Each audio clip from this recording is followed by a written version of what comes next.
8절 말씀부터 보겠습니다. 고린도후서 1장 8절입니다. 형제들아, 우리가 아시아에서 당한 환난을 너희가 알지 못하기를 원치 아니하노니 힘에 지나도록 심한 고생을 받아 살 소망까지 끊어지고 우리 마음에 사형 선고를 받은 줄 알았으니 이는 우리로 자기를 의뢰하지 말고 오직 죽은 자를 다시 살리시는 하나님만 의뢰하게 하심이라.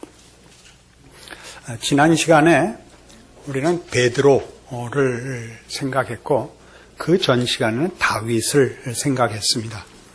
이 부분은 전부 뭐에 관한 내용이냐 하면 기독교 신앙이라는 것은 인간들 중에 좀 더 나은 사람이 그의 신심을 발휘하여 영웅이 된 내용이 아니고 하나님께서 죄인된 우리를 찾아오사 은혜를 베푸사 하나님의 것으로 채우시며 하나님의 목적하시는 대로 이끌어 가사 우리 보잘것없는 죄인된 인생이 은혜를 입어 어떻게 말하자면 훌륭한 사람이 되는가를 증명하는 것이라 하는 시각에서 다윗과 베드로를 살펴보았습니다. 그래서 우리가 확인할 것은 처음 던졌던 그 질문을 꼭 기억을 하십시오. 왜 구원을 얻은 성도들의 그 감격과 각오에도 불구하고 성도들의 신앙생활의 현실이 순조롭지 않은가, 기대만 못한가 하는 문제를 다루고 있는 중입니다. 그 이유는 신앙의 승리라는 것이 하나님을 위하여 쓸모있고 영웅적인 어떤 일을 해드리는 것이 아니고 자기를 의지하지 않고 하나님만 의지하는 것이 신앙의 본질이기 때문에 그렇다라고 말씀드렸습니다. 그것 때문에 베드로는 주님께서 3번 부인하는 일을 말하자면 방치하셔서 베드로로 하여금 자기 자신을 믿지 않고 하나님께 은혜를 구하는 이 신앙의 본령에 들어오도록 그렇게 인도하셨다라고 말씀드렸습니다. 같은 증거를 바울에게서 우리가 찾아볼 수 있습니다. 많은 성도들이 성경을 읽을 때 바울의 생애를 신앙상의 가장 좋은 모델로 누구나 부러워하고 이런 인생을 살기를 소망합니다. 그러나 바울의 인생을 우리가 그렇게 높이 평가하는 것은 그 결과를 보고 바울을 부러워하는 것이지 하나님이 바울을 어떻게 쓰셨는가를 제대로 성경대로 추적해 보면 우리는 많은 부분에서 우리의 생각을 고치고 하나님이 바울을 쓰셨듯이 우리 각자를 간섭하고 계신다는 동일한 은혜를 깨우치게 될 것으로 믿습니다. 지금 오늘 본문으로 택한 고린도후서 1장 8절과 9절의 말씀을 보면 바울이 아시아에서 너무나 심한 고난을 받아서 이제는 죽었다라고 생각을 하는 지경까지 갔었다는 경험을 쓰고 있습니다. 그리고 그런 일이 왜 있었느냐? 9절에 보는 바와 같이 우리로 자기를 의뢰하지 말고 오직 죽은 자를 다시 살리시는 하나님만 의뢰하게 하심이라. 이렇게 얘기해서 하나님께서 바울을 쓰실 때에 사람들이 또 바울 자신이 이 일이 인간의 어떤 능력이나 의지나 신념에 근거한 것이 아니고 하나님의 뜻과 하나님이 베푸시는 은혜에 근거하여 이런 일들이 시작이 되었고 결과되고 있다는 것을 일을 하는 바울 자신에게나 그로 인하여 증거를 받는 모든 하나님의 백성들에게 분명히 하려고 이렇게 했다. 이렇게 말씀하는 겁니다. 이 8절 9절에 나오는 아시아에서 당한 환난은 말하자면 이겁니다. 고린도후서 11장에 사도 바울이 자기가 당한 고난들을 열거하는데 그 내용들이 여기 이렇게 함축되게 표현됐던 내용들입니다. 고린도후서 11장 23절부터 보죠. 저희가 그리스도의 일꾼이냐 정신없는 말을 하거니와 나도 더욱 그러하도다. 내가 수고를 넘치도록 하고 옥에 갇히기도 더 많이 하고 매도 수없이 맞고 여러 번 죽을 뻔하였으니 유대인들에게 40에 하나 감한 매를 5번 맞았으며 3번 태장으로 맞고 1번 돌로 맞고 3번 파손하는데 일주야를 기품에서 지냈으며 여러 번 여행에 강의 위험과 강도의 위험과 동족의 위험과 이방인의 위험과 신의 위험과 광야의 위험과 바다의 위험과 거짓 형제 중의 위험을 당하고 또 수고하며 애쓰고 여러 번 자지 못하고 줄이며 목마르고 여러 번 굶고 춥고 헐벗었노라. 이것을 뭉뚱그려서 그러니까 아까 우리가 본 고린도후서 1장 8절 9절에 아시아에서 당한 환난이라고 요약했던 것입니다. 유대인들에게 40에 하나 감한 매를 5번 맞았다는 것은 유대인들의 그러니까 이스라엘의 법상 사형을 할 것이 아니고 다만 그냥 중형에 처해서 사형하지 않고 가장 중한 벌을 줄 때 줄 수 있는 매가 39대입니다. 40대 이상을 때리면 죽을 수도 있다 해서 최고로 많이 때리는 그 매가 39대인데 그걸 5번을 맞았답니다. 그러니까 매주 맞지 않았겠죠. 매주 맞으면 죽었겠죠. 맞고 회복하는데 몇 년 걸리고 아마 그래서 한 3년에 한 번씩 맞았어도 15년은 이것도 걸렸을 테고 그 사이사이에 또 돌로도 한 번 맞아서 죽은 줄 알아서 내다 버렸던 일도 있었고 태장도 맞고 파손도 당하고 강도도 당하고 뭐 여러 번의 고난을 당해서 바울의 전 생애는 말하자면 고난의 연속이었는데 왜 그랬느냐? 하나님께서 이 하나님의 큰 일꾼을 왜 이런 식으로 말하자면 대접했느냐? 아까 본 대로입니다. 자기를 의뢰하지 말고 오직 하나님만 의뢰하게 하려고 그랬다는 겁니다. 이 말이 여러분 납득되셔야 합니다. 바울은 말이죠. 우리의 기대와 전혀 다르게 하나님이 세우십니다. 우리의 기대와 다르게 세운다는 건 이런 뜻입니다. 하나님이 하나님의 일꾼을 쓰려면 처음부터 귀한 집에 태어나고 좋은 교육을 받고 심성이 훌륭하고 여러 재능이 있고 또 어려서부터 벌써 하는 일이 다르고 이렇게 우리가 기대를 합니다마는 성경이 하고 싶은 얘기는 우리 중에 아무도 하나님께 우리의 것으로 바칠 실력을 갖춘 자는 없다 하는 것 아닙니까? 우린 그것을 다윗을 공부할 때 확인했습니다. 다윗이 시편 51편에 기록한 대로 하나님은 제사를 원치 않으십니다. 그 의미를 얘기했죠. 우리의 정성, 우리의 가진 것을 받지 않습니다. 신앙적으로 들어와서 우리의 정성과 진심을 받으십니다마는 우리가 만든 것으로 하나님을 만족시킬 것은 없다는 의미고 그래서 뭘로 대조됐죠? 하나님이 구하시는 제사는 상한 심령이라였습니다. 그래서 다윗을 할 때나 베드로를 할 때나 이렇게 확인했듯이 심령이 가난한 것이 왜 복이라 그랬습니까? 심령이 가난하다는 것은 하나님께 바쳐질 하나님께 연락될 만한 것을 우리가 만들 아무것도 가지고 있지 못하다는 것을 깨닫는 것이 복을 받은 증거라고요. 왜요? 하나님을 만난 자만이 이것을 깨닫거든요.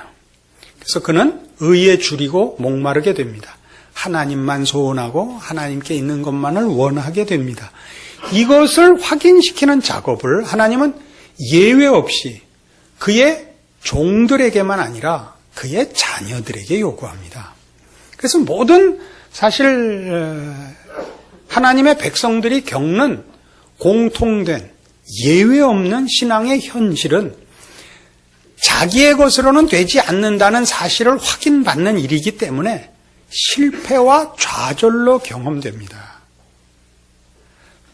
예수 안에 있는 하나님의 은혜라는 것으로 근거를 삼는 날까지 하나님은 우리가 가진 의욕이나 우리가 가진 자랑이나 우리가 가진 능력이 쓸모없다는 것을 확인시키는 작업을 하셔서 실제로 신자들의 현실 경험은 하나님은 나를 외면하시는가? 왜 내 정성은 받아주시지 않는가? 라는 절망으로 경험되는 것이 정상입니다. 물론 주변에 열심히 하나님께 헌신하고 보상을 받고 그 응답을 받는 분들이 있는 것 사실입니다. 그러나 그렇게 되는 일은 소수입니다. 그런 분들은 두드러져 나오고 그렇게 못한 사람들은 입 다물고 있어서 그러는 겁니다. 그러니까 다수는 사실 그 소원을 갖고 있지만 그렇게 하나님이 해주시지 않아서 속상해하고 있는 사람들입니다. 속상한 사람들은 나는 했는데도 안 돼. 이 얘기는 못하거든요. 그 얘기하면 교회에서 쫓겨날지 모르니까 아닌 척하고 있죠. 그래서 소수의 이런 형통한 이들, 소수의 쓰임받는 이들은 다 하나님이 온 천하 만물의 주인이시여 우리의 생사화복을 쥐고 계시며 복을 주시느니라는 것을 확인시키기 위한 분들, 그렇게 쓰임받는 이들이 있습니다. 쓰임받는 것과 그들의 신앙이 보상받는 것과는 다릅니다. 신앙이 좋아서 그 보상을 받는 게 아니고 하나님이 어떤 분이시며 그의 자녀들에게 무엇을 주시려 하는가를 확인시키기 위해 어떤 이들을 들어 쓰는 겁니다. 그리고 우리 모두에게 뭘 시키죠? 우리로 하여금 자기 의를 꺾고 하나님만 붙잡아 바로 그 복을 받게 하시려고 합니다. 근데 그 복은 이렇게 잘못 가면 순환 논리가 됩니다. 결국 주실 복이라면 뭐 때문에 좌절과 절망을 겪게 하시는가? 이렇게 대답할 수 있죠. 하나님이 죽은 자를 살리실 수 있습니다. 그럼 영원히 살게 두십니까? 죽은 가운데서 살림을 받으면 어떤 신앙을 갖겠습니까? 나 하나님을 위해서라면 죽어도 좋다로 가는 거 아닙니까? 살려줬더니 죽어도 난 죽을래로 가는 걸 만들어내지. 하나님을 믿으면 절대 죽지 않는다. 세상적으로 절대 죽지 않는다로 가지 않습니다. 하나님이 가난한 자의 기도를 들어 부자 되게 하실 수 있습니다. 하나님을 믿었더니 다 부자가 됐다. 가난한 건 믿음이 없기 때문이다. 그럽니까? 부자가 되게 함으로 뭘 확인시킵니까? 우리가 믿을 건 부가 아니라 하나님이다를 확인시키려고 부자 되게 하시지, 하나님을 믿었더니 돈 벌었다라고 가는 건 아니지 않습니까?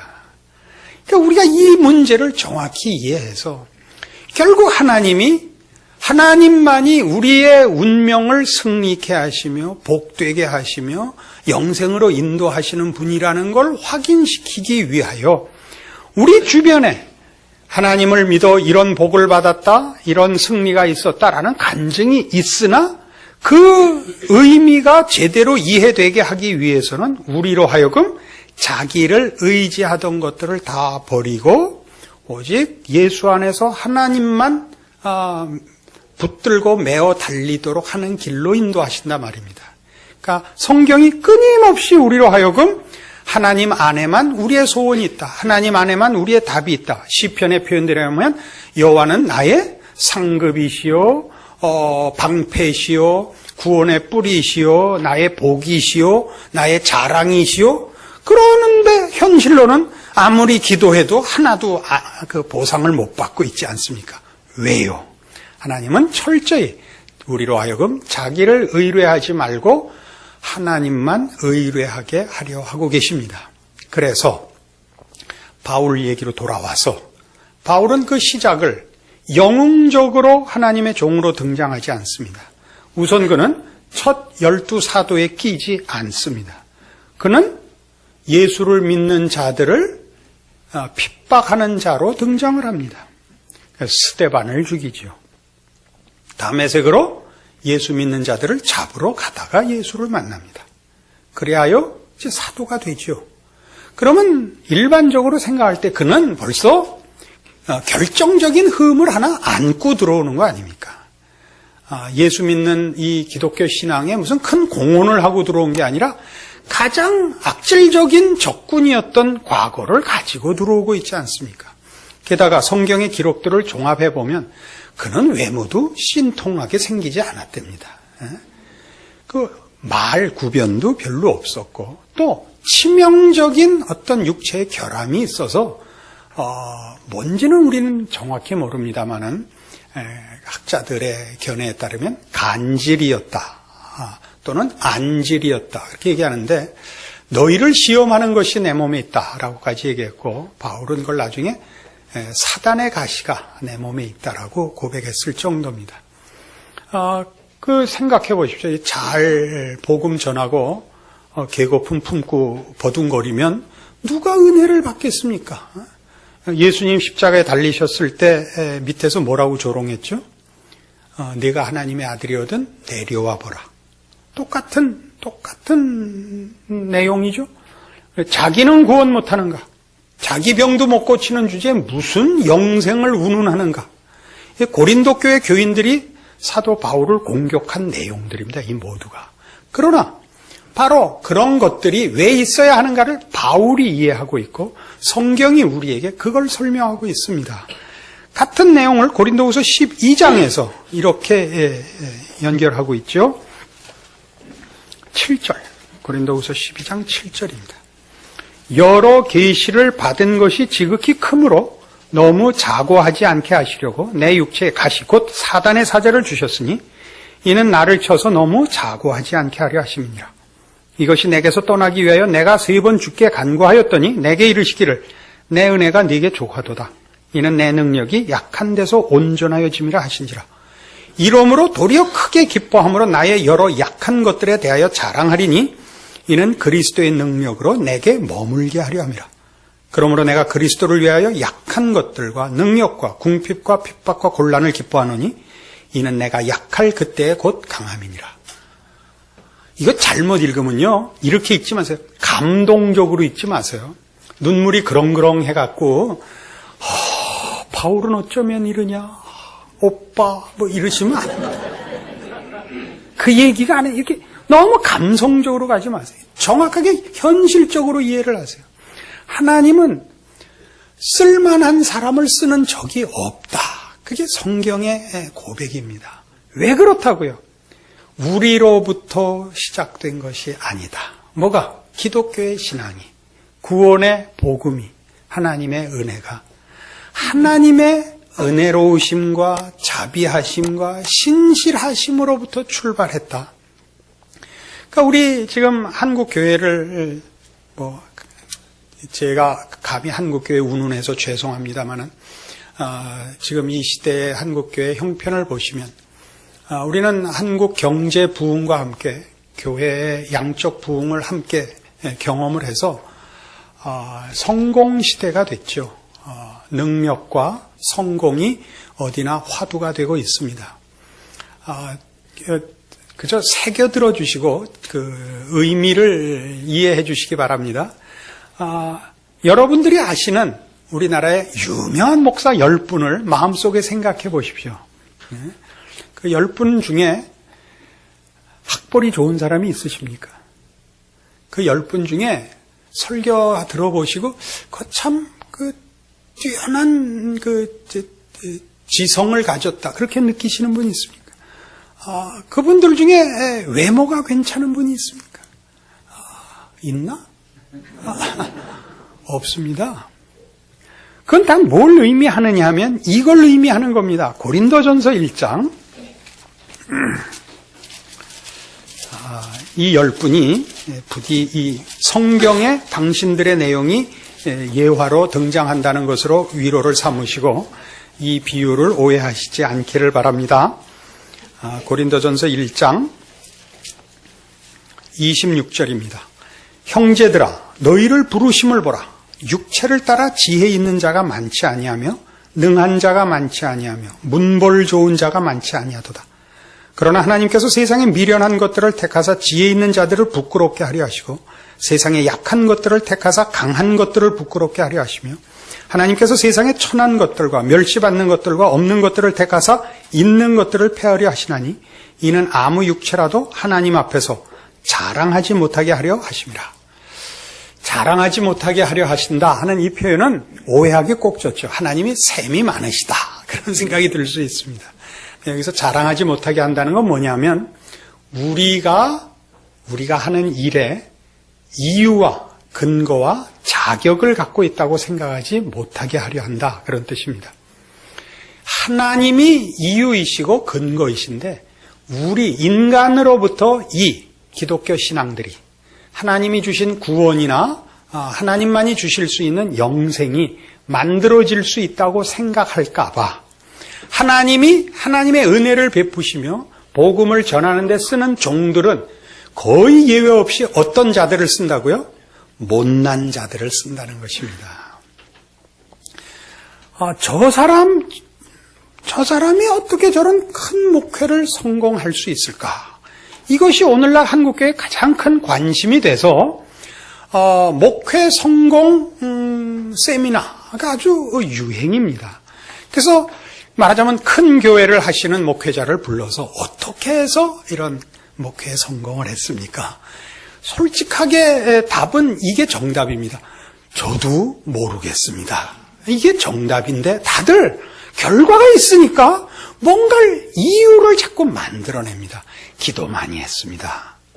기도를 많이 했다는 건 원인이 자기한테 없다는 말이거든요. 기도라는 게. 기도가 뭐예요? 하나님께 도와달라고 빌었다는 얘기 아니에요. 그렇잖아요? 그래놓고 기도가 원인이 돼요. 저는 말씀대로 했습니다. 이것도 또 무슨 괜찮은 선택과 분별을 가진 것 같은 느낌이 드는데 그렇게 하지 마시고 같은 말씀대로 했습니다도 하나님이 시키시는 대로 순종했습니다. 그러니까 지휘관은 따로 있고 저는 그 손에 붙잡힌 막대기에 불과합니다. 이게 정당한 답이지요. 그런데도 자꾸 막대기한테 와서 야, 너 어떻게 했더니 하나님이 너를 쓰시든 이렇게 물으니까 막대기가 나는 매일 아침 일찍 가서 하나님 앞에 보챘다. 이따오 답이 된 꼴이 됐단 말입니다. 이해가 되십니까? 그러니까 하나님이 하나님의 종을 쓰는 데 있어서뿐 아니라 우리 모두에게 내가 이렇게 저렇게 해서 이 구원을 얻었고 이 신앙을 가지게 됐다라는 원인과 이유를 자기 안에서 확인하려고 그러지 말라는 것입니다. 어쩌다 내가 이 복음을 알게 됐는가? 어쩌다 내가 하나님을 알게 됐는가? 놀라야 되는 거죠. 그러니까 우리 찬송가에도 있는 자비로운 주 하나님. 영어 제목이 Amazing Grace거든요. 놀라운 은혜입니다. 놀라운 갖고 모자라죠. Amazing이라는 말은 기이하고 정말 측량할 수 없고 이해가 가지 않는 하나님의 은혜라는 뜻입니다. 왜요? 우리에게 이유가 없거든요. 인간적으로 볼 때는 훨씬 더 도덕성이 있고 더 신실한 사람이 구원받는 게 아니라 훨씬 못한 사람에게 구원이 먼저 오거든요. 참으로 신기하게도. 그리고 그 중에서도 더 못난 자를 보통 목사로 씁니다. 그러니까 목사들이 재는 건요. 원님 태운 당나귀라서 재는 겁니다. 근데 당나귀가 이제 나이가 들면 가끔 돌아요. 서로 오해하지 않아야 됩니다. 서로 오해하지 않아야 됩니다. 그러니까 이제 믿는 가정에서도 자녀들이 목사가 되겠다 그러면 펄쩍 뛰는 분들이 있는데 너는 안 된다. 이유가 많죠. 성격이 안 된다라든가 너무 힘들다. 그거는 하나님이 하시는 겁니다. 제가 목사 될 때 저희 아버님이 반대를 극심하게 하셨는데 이유는 단 하나입니다. 넌 날 닮아서 안 된다. 저희 아버님 성격은 설명하지 않아도 되겠죠. 그래도 하겠다고 하자. 그럼 난 이북으로 돌아간다. 그러셨어요. 불을 보듯 뻔하니까. 근데 이렇게 훌륭해진 걸 못 보고 돌아가셨습니다. 이따위로 말하지 말라는 얘기를 하는 중에도 이렇게 아탐은 튀어나오는 겁니다. 그러니까 사도 바울을 어떻게 썼나 보십시오. 부를 때도 고개를 못 들게 만들어서 부르시더니 사역하는 내내 그때마다 또 잘난 척 할까봐 패고, 또 패고, 다음에 뭐 있나? 물 먹이고, 그도 안 돼서 아예 가시는 하나 박아놨다니까요. 속에다 박아놔서 그게 너무 자신의 문제로서보다 복음에 방해가 될까봐 이 사단의 가시를 빼달라 그랬더니 뭐라 그랬다고요? 주께서 내 은혜가 내게 족하도다. 왜요? 이는 내 능력이 약한 데서 온전하여짐이라.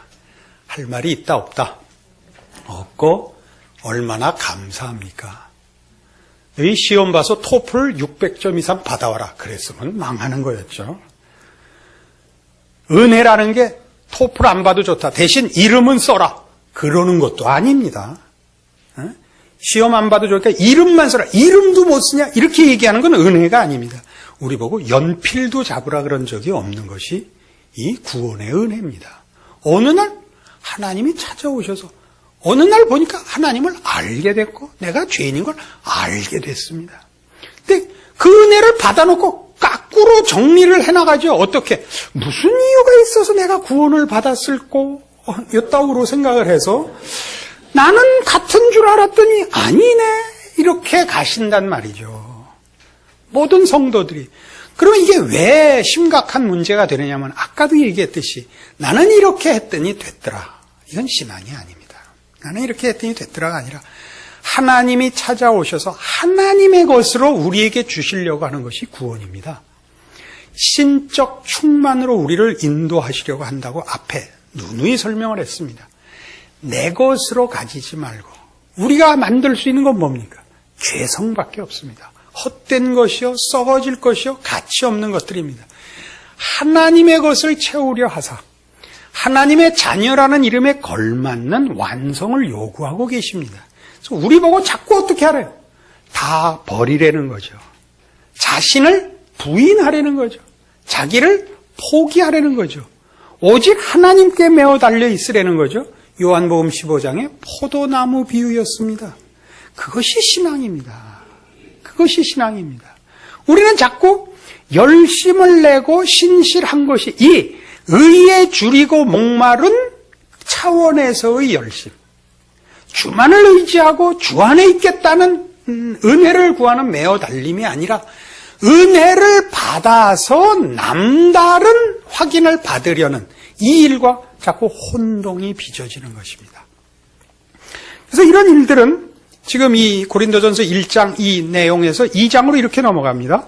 형제들아 내가 너희에게 나가 하나님의 증거를 전할 때에 말과 지혜의 아름다운 것을 아니하였나니 내가 너희 중에서 예수 그리스도와 그의 십자가에 못 박히신 것 외에는 아무것도 알지 아니하기로 작정하였습니다.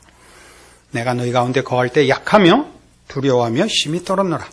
내 말과 내 전도함이 지혜에 권하는 말로 하지 아니하고 다만 성령의 나타남과 능력으로 하여 너희 믿음이 사람의 지혜에 있지 아니하고 다만 하나님의 능력에 있게 하려 하였노라.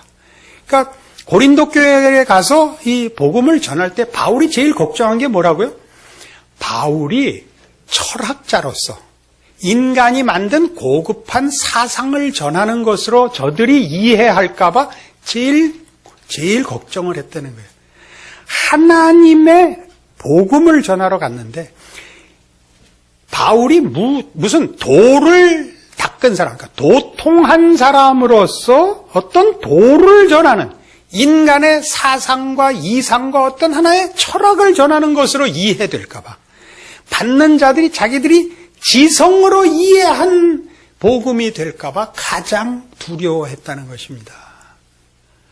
그러니까 바울 자체 생애 전체가 그렇고 외모도 그렇고 조건도 그렇고 바울이 이해한 복음을 전할 때 자세에 있어서도 철저히 무엇이 배제되고 있습니까? 인간의 가능성, 인간이 가지는 어떤 원인이나 근거도 배제되어 있는 것을 여러분이 확인하셔야 됩니다. 디모데전서 1장에 가시면 12절 이하에 사도 바울이 자신을 설명하는 일종의 간증이 나옵니다. 이 간증을 보시면 바울이 자신을 어떻게 이해하고 있는가, 성경이 바울을 통하여 무슨 말을 하고 싶은가가 나옵니다. 337페이지 신약성경 디모데전서 1장 12절입니다. 나를 능하게 하신 그리스도 예수 우리 주께 내가 감사함은 나를 충성되이 여겨 내게 직분을 맡기심이니 내가 전에는 회방자요 핍박자요 포행자이었으나 도리어 긍휼을 입은 것은 내가 믿지 아니할 때 알지 못하고 행하였습니다. 우리 주의 은혜가 그리스도 예수 안에 있는 믿음과 사랑과 함께 넘치도록 풍성하였도다. 믿보다 모든 사람이 받을 만한 이 말이요 그리스도 예수께서 죄인을 구원하시려고 세상에 임하셨다 하였도다. 죄인 중에 내가 괴순이라. 그러나 내가 긍휼을 입은 까닭은 예수 그리스도께서 내게 먼저 1절 오래 참으심을 보이사 후에 주를 믿어 영생 얻는 자들에게 본이 되게 하려 하심이니라. 우리는 바울을 일반적으로 믿음의 영웅으로, 하나님의 종 중에 가장 능력 있는 자로, 이렇게 자꾸 인간적인 평가로 덧칠을 합니다. 바울이 하는 얘기는 뭐냐면, 내가 사도가 된 이유는 뭐냐? 내가 더 쓸모가 있고 내가 더 유능해서가 아니라 내가 가장 복음의 성격을 드러내는데 적합했기 때문이다 이겁니다. 뭘로 적합했느냐? 이것이 전적으로 은혜라는 걸 나타내는데 가장 적합했다 이겁니다. 왜요? 나는 죄인 중에 괴수였다. 나 같은 것도 구원을 얻었을 뿐만 아니라 구원 얻은 후에 사도까지 됐다. 그렇다면 나보다 좀 덜한 죄인들이야 오죽하겠느냐? 그것 때문에 나는 쓰임을 받았다. 그렇게 자신을 이해하고 있다고요. 바울이 없으면 하나님이 전도 못했단 말이에요. 바울이 없으면 하나님이 이 기독교를 세우지 못했단 말이에요. 말이 안 되잖아요. 그럼 우리는 자꾸 그리 가고 바울도 그렇게 이해하고 있지 않은데 우리는 사람의 조건을 너무 크게 만든단 말이죠. 물론 여러분 이런 질문을 할 수 있습니다. 그럼 열심은 아무 필요가 없는가? 그렇지 않습니다. 하나님께 쓰임을 받으면 우리는 하나님께 쓰임을 받는 자가 가지는 어떤 특권을 누리게 되는데 그게 뭐냐면 하나님에 대하여 더 잘 알게 되고 주시는 복과 함께 하시는 능력에 대하여 진정한 의미를 깨우쳐서 정말 신앙이 좋아집니다. 그래서 쓰임을 받는 자가 가지게 되는 결과이지 조건은 아닙니다. 저는 예전에 제가 다니던 교회에서 고등부를 졸업하면 그때 대학부가 없어서 주일학교 반사가 되거나 성가대에 들어가는 것이 이제 유일한 봉사의 그 길이었는데 성가대는 좀 어려웠습니다. 왜냐하면 오디션을 했거든요. 근데 저는 음정 박자가 좀 자유로운 사람입니다. 그래서 겁을 내고 있는데 친구들이 같이 하자 했고 친구들은 다 됐어요. 저도 됐습니다. 그때 생각하기를 나는 좀 겸손한 게 좀 흠이구나. 나는 내 실력을 너무 과소평가했구나. 근데 성가대 잘 하고 있는데 어느 날 그 담임 목사님께서 주일날 광고 시간에 여러분 그 성가대 많이 좀 지원을 해 주십시오. 소문이 뭐 어렵다고 나서들 다들 안 오시는데 아니 저기 박 선생도 하고 있는 거 보십시오. 그래서 붙여줬더라고요. 그게 바울이 하는 얘기입니다. 내가 왜 종이 됐는지 아냐? 내가 너희보다 나아서가 아니다 이 얘기예요. 근데 왜 자꾸 바울 그러세요? 우리는 그러니까 이 바울을 써서 하나님이 뭘 하시겠다는 거죠? 그의 백성들에게 하나님이 베푸시려는 은혜와 복을 주시겠다는 거예요. 바울이 되려고 그러지 말고 바울을 세워 모든 하나님의 백성들에게 허락하시는 은혜, 하나님이 아버지로 찾아오시는 그 복을 놓치시지 말라고요. 바울에게 감사할 필요는 없어요. 그렇다고 또 뭐 괄세할 필요는 물론 없겠습니다만은 하나님은 그의 백성들을 구원하시며 복 주시며 지키시는 일에 신실하시다를 발견하며 이런 귀한 일에 쓰임받는 것 참 복되다라고 우리가 이해를 하는 것이지 바울은 얼마나 잘나서 이 일에 쓰임을 받았을꼬는 아니다 이런 얘기입니다. 이런 생각의 귀착점은 이겁니다. 그래서 결국 우리 모두가 자신의 신앙이 부족하다고 느끼는 것으로 자책하는 건 얼마든지 좋지만 내가 부족해서 하나님은 나에게 관심이 덜하다라고 생각하는 건 그건 말하자면 이런 바울을 영웅시하는 것과 똑같이 저 사람은 하나님이 복을 주실 만한 이유가 있어서 더 줬고 나는 그렇지 못해서 못 받았다라는 식의 신앙에서 가져서는 안 되는 생각을 가지게 됩니다. 그렇지 않습니다. 우리는 하나님을 잊거나 우리는 하나님을 소홀히 하는 적이 있어도 하나님은 절대 그렇지 않습니다. 우리의 이 반응이나 우리의 됨됨이로 하나님이 사랑을 많이 주고 적게 주고는 하시지 않습니다. 그렇다면 애초부터 십자가는 존재하지 않습니다. 그렇지 않습니까? 이거 놓치지 않으셔야 됩니다. 그래서 이 디모데전서 1장 12절 이하의 이 간증은 끝이 어디로 가느냐면 이리 가요. 15절. 아니에요. 17절. 다 같이 읽읍시다. 만세왕 곧 썩지 아니하고 보이지 아니하고 홀로 하나이신 하나님께 존귀와 영광이 세세토록 있어지이다. 아멘. 왜 갑자기 하나님 찬양으로 가죠? 당연하죠. 왜요?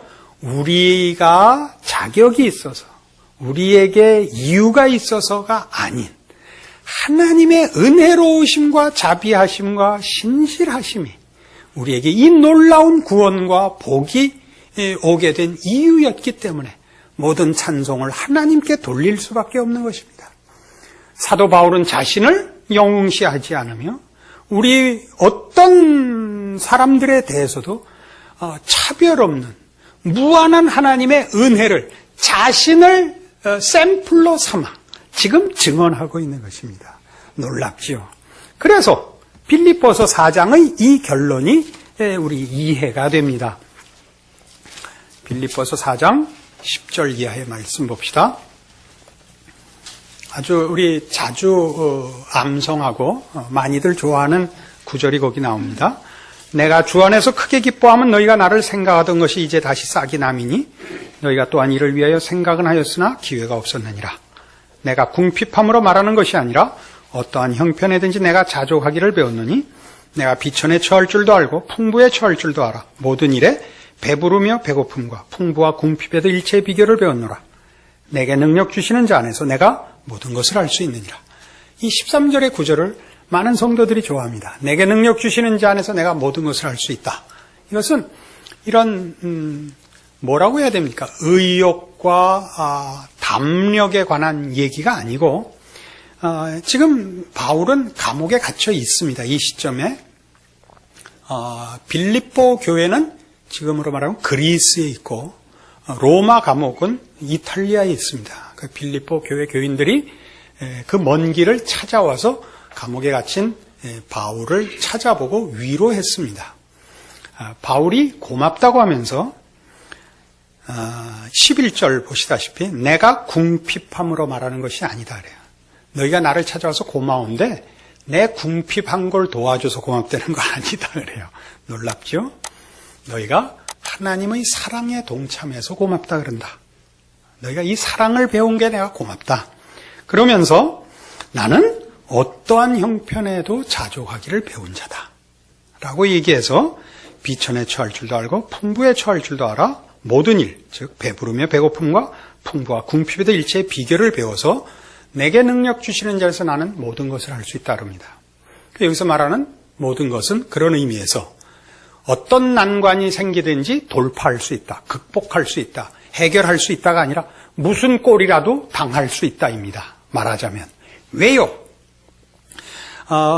디모데후서 2장 9절에 가면 이런 말씀이 나옵니다.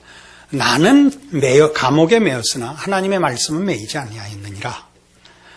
바울은 우리 오늘 내내 설명드린 바와 같이 가장 나쁜 조건으로 출발하고 그의 생애 전반에 걸쳐서 어려운 환경 속에서 하나님의 일을 해감으로써 그가 전하는 일들이 자신으로부터 출발하지 않은 것을 드러냈습니다.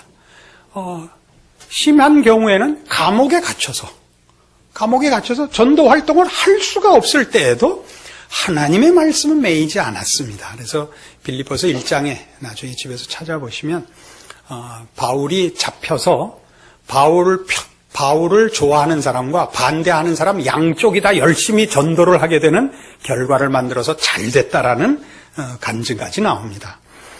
여기 하는 얘기는 그가 하는 일은 세상이 편을 든다고, 그러니까 형통하다고 도움이 되지 않고, 그러니까 세상이 신앙 문제를 도울 수 없기 때문에 방해도 할 수 없는 것이 세상이다. 이걸 내가 모든 일에 이제 자족하기를 배웠다라는 간증의 내용입니다. 그러니까 우리의 신앙은 여러분 보시면 풍족하다고 해서, 세상적으로 풍족하다고 여러분이 도움받지 않고 세상적으로 고난에 빠지게 됐다고 해서 손해보지 않습니다. 왜냐하면 하나님이 우리 안에서 만들려고 하는 것은 세상적인 것이 아니기 때문입니다. 그래서 모든 성도들은 어떤 형편에서든지 자족하기를 배워야 마땅하며, 내게 능력 주시는 자 안에서 내가 모든 것을 할 수 있느니라를 붙잡고 가야 하며, 여러분들이 실패와 또 좌절로 느끼는 그 순간이 결단코 여러분에게 손해되는 환경이나 시간이 아니라는 것을 명심하셔야 할 것입니다.